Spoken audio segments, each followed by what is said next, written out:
So what about today? What is our story today? Some of you mentioned it, one of our major stories, when we were talking initially about root causes.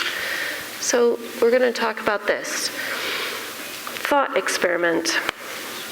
Hang with me while I share this thought experiment with you. Pretend for a moment that you are extraterrestrials, cruising placidly through deep space, when suddenly you come upon planet Earth. Your team's superior powers allow you to quietly land unnoticed in the United States and to blend in with the Earthlings. Your first task is to observe Americans enacting their lives in a variety of settings: schools, homes, supermarkets, job sites, sporting events, prisons, churches, etc. In so doing, you notice that Americans spend a lot of time working, receiving something they call money in return for their labor. You note as well that they use money to acquire all manner of things: houses, cars, clothes, food, gadgets, furnishings, property, and on and on.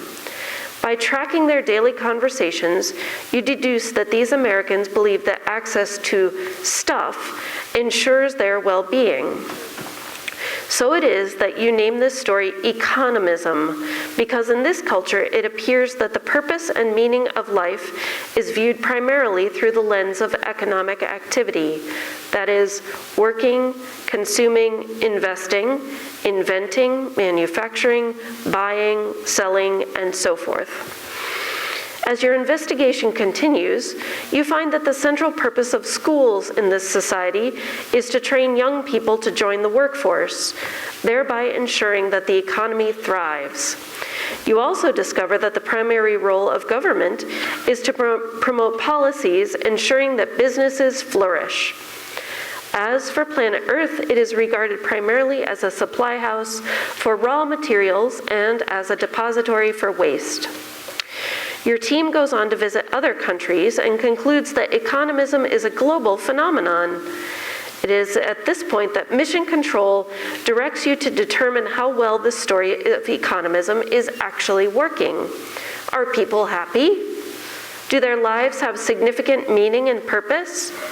Are they generous and caring toward each other? Is their home planet Earth becoming ever more healthy and vibrant and beautiful?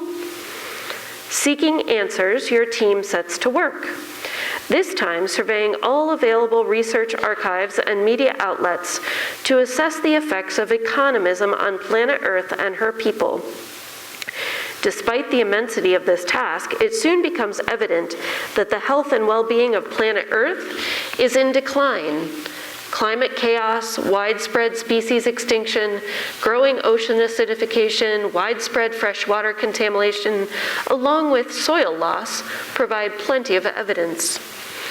As for Earth's inhabitants, your team discovers massive inequalities in wealth distribution, with the richest 1% of humans possessing more wealth than the rest of humankind combined.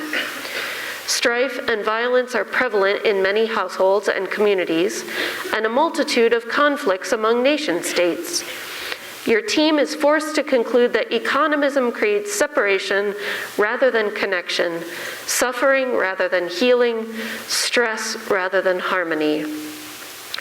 In your report to headquarters, you posit that all this unhappiness is occurring because economism is designed to care about one thing: maximizing income. It doesn't care if you are happy or miserable, if you are fulfilled or hollow, if you are humane or brutish, if you are gentle or spiteful. It doesn't care if the oceans dry up and die or teem joyously.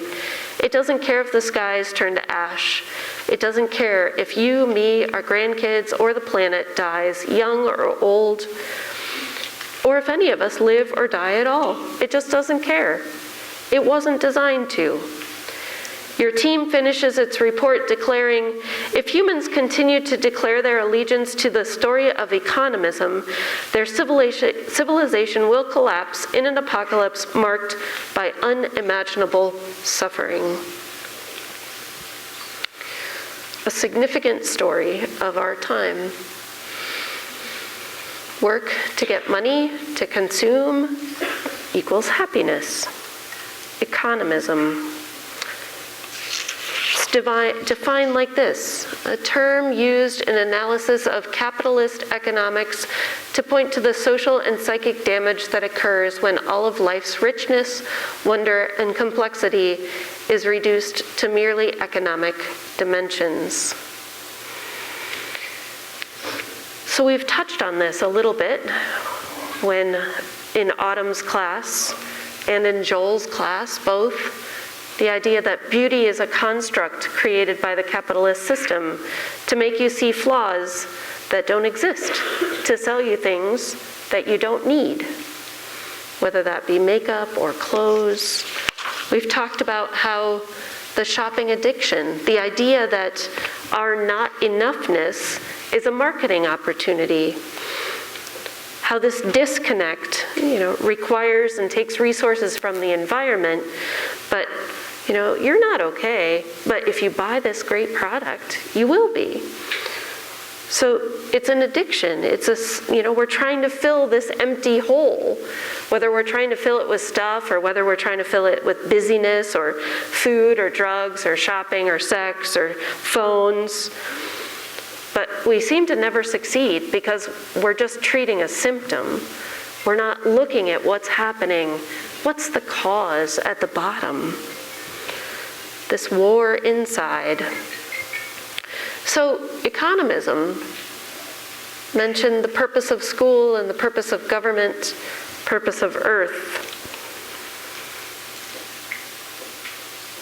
So how is it that you see the story of economism connected to your answers of success or not? Why don't you take a moment and kind of analyze that for yourself or work it out with your neighbor? Any of your things about success related to economism?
To hear from some folks.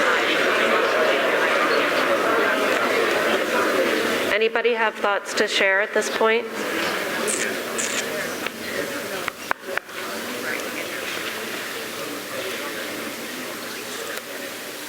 Microphones are out.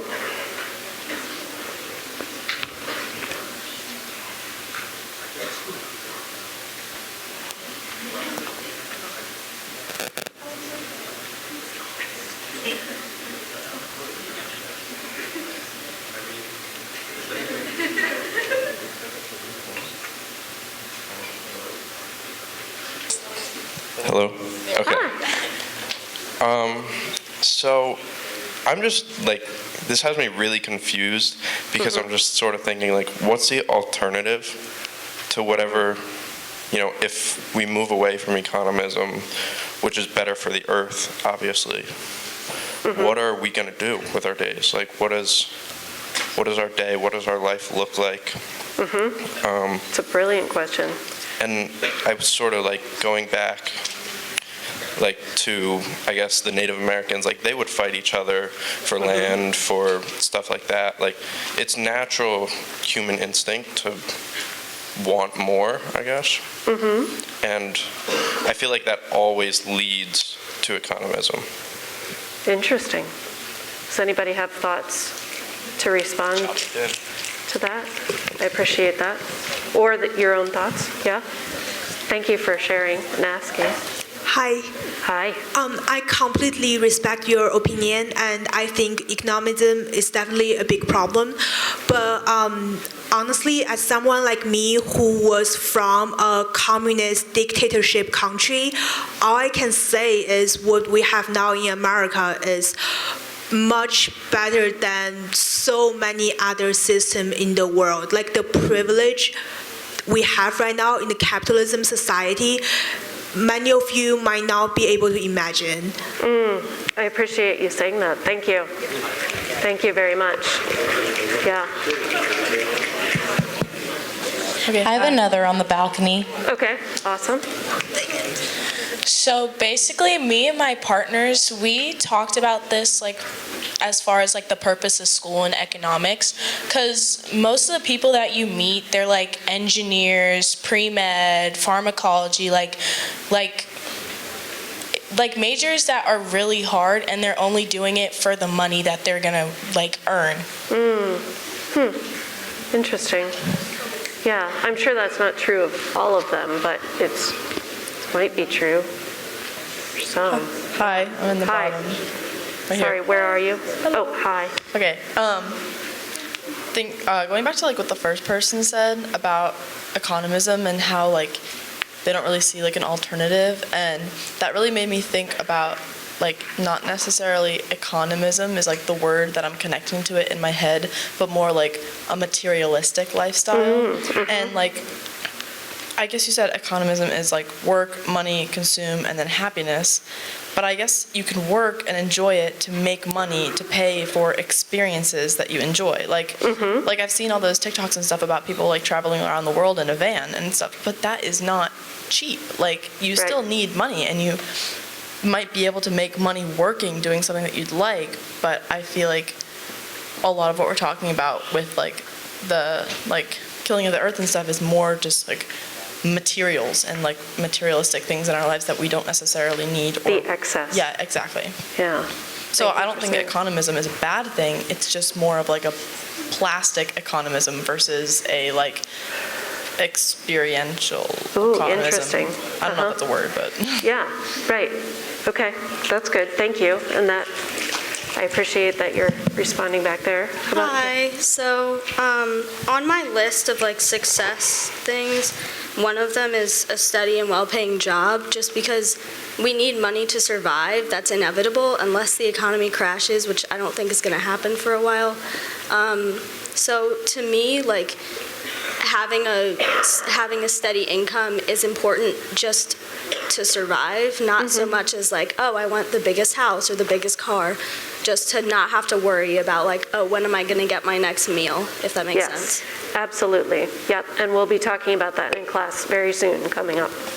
Thank you for saying Hi, I'm all the way in the back of the balcony. Okay. In like the middle. I'm waving my hand so you can see me. Fantastic. So the first thing I thought of with this is, so I'm a crim psych major, and my first thought was this theory that's called the institutional enemy theory, which is basically enemies, the idea of like normlessness. So like crime occurs when we like lack norms and structure. And this theory is like the most broad macro theory. It's like my favorite thing. And it's basically the idea that like when the institution of the economy bleeds into other institutions like family, school, work, like whatever, it causes enemy, which leads to crime. And I think that's like where we're at in late stage capitalism, because like, you know, going to school to get a job, to be a breadwinner is taking the economy's needs over having a cohesive family unit, going to school to be a better human being. So like I really thought about that with this question, and if you're interested in criminology, you should look into institutional enemy theory, because it's really, really fascinating. Fantastic. That's curious. That's interesting. Thank you. Good. Hello. I don't know. I feel like I'm disagreeing with a lot of people.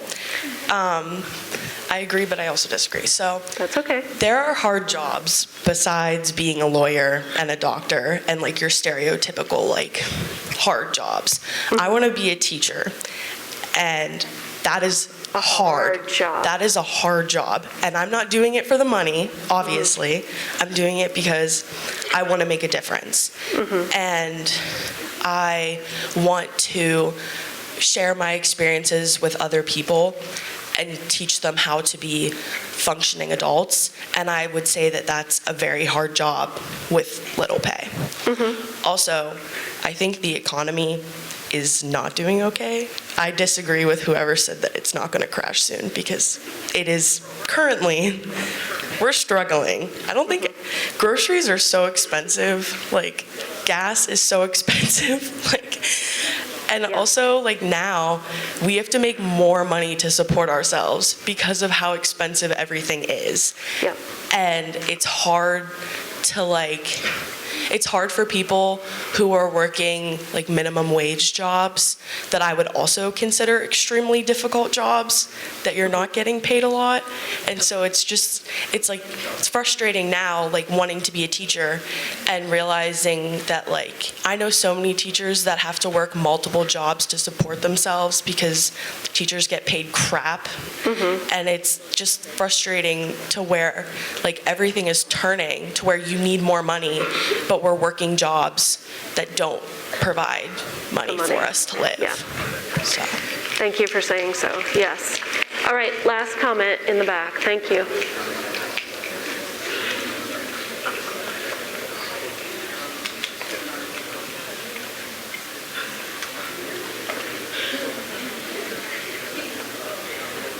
Just hang on. I was thinking that I feel, well, somebody said the word privilege, and I think that it's really hard, or for me personally, to not think of why I wouldn't want to live a more privileged life, and in order to get that in a worldly sense, I would have to go to school. I have to do things to make myself more efficient. I have to go out of my way to like get some car just so I can get to like a really good job. And I feel like the kind of idea of settling into success to make a better life for yourself or a better life for my children kind of pushes like negative things on the planet. So, yeah. Interesting. Yeah, it's a matter of where can we balance, right? That things are out of balance as of now. And I think that your question of if we aren't going to do it this way, how are we going to do it, applies to this. You must first realize the prison of your mind before you can escape it. Some of these stories are so deeply ingrained in who we are that it's hard to even realize that they're just stories, that they are things that we can change. What we're talking about here, the grand scheme of economism, is Ben's going to pull up a website for us here that's going to show us where this goes to the extreme, right? The extreme imbalance. This is the real-time billionaires list as put together by Forbes every day. They compile this, and so could you just scroll up for me, Ben, up toward the top? So today's winners and losers. They calculate this every day at 5 o'clock at the end of trading. So Elon Musk yesterday went up $9.8 billion, right? All of the losers of yesterday, they only lost in the millions. But up here, the billions of dollars gained yesterday, over the course of 24 hours. So as you scroll down on this website, thanks, Ben, you can see the details of how things have gone for these folks. So what I'm talking about is this distinct imbalance, right? So how much is $1 billion? I'm going to try to give you an idea how much $1 billion is. If you could save $100 a day It would take you 10 million days to save $1 billion. That's 27,387 years at $100 a day. So these people have, what, $214 billion? This is where the lack of equality, right? This is where I'm not advocating for a communist society, certainly, but this is where we are getting in the extremes of our economism society. Thank you, Ben. You can take that down. The world's billionaires have more wealth between them than 4.6 other billion people, right? The other thing that I want to say is that having money is not bad. That's not what I'm getting at, right? But what is it? What tools are you using? How is it that you're using the money? The choices about how we use our money, how we get our money. This is Mackenzie Scott. In the spring, she gave $436 million to Habitat for Humanity, $122 million to Big Brothers Big Sisters, $84 million to the Girl Scouts, $5 million to a small town foundation, $15 million to a nonprofit targeting economic hindrance for those farmers who have poor vision. So she's given away more than $9 billion in the last 2 years. So it is true that money often costs too much. What are the costs of getting money? How are we facing our health when we're trying to get this money, right? How much money do we really need? So economism is just a story. It's a story of taking rather than giving. It's a story of fear rather than love. It's a story of separation rather than connection. There are students that have taken this class and continue to say it's not an environmental science course, but here it is. It's all spelled out, right? It's all connected. How we are raised in and by our culture, how we see success, all relates to how we use the environment, how we relate to Earth, how we see nature. And right now, we're in a state of place where we're disconnected. So we can use all of our capacities. We've seen these slides, right? To be alive and more connected, more fully human. But in order to do this, we have to potentially give up some stories. It might be shattering some ideas that you already carried. I've mentioned this twice, but it's relevant again. It's hard to change stories. You know, Vulcan and the volcanoes. It's hard to change the stories. It's a messy process to give up one story and create another. So when he asks, well, what else could there be? Who knows? There are lots of choices, but it's going to take a lot of energy, and it's going to be a messy process to get someplace else where we can find more of a balance of the benefits that she talked about, you know, over the communist society. So where we are now, it was an old story that was no longer true. Truth can go out of stories, you know. What was true becomes meaningless and even a lie because the truth has gone into a new story. How are we going to find this new story? We cannot continue on the path that we're on right now. The impact that we're making on Earth is way too great. We cannot continue this. We cannot continue to grow and exploit each other and Earth forever. We need a new story. So this, oh gosh, we're over time. I am so sorry. I will continue another day. Have a great day. Sorry.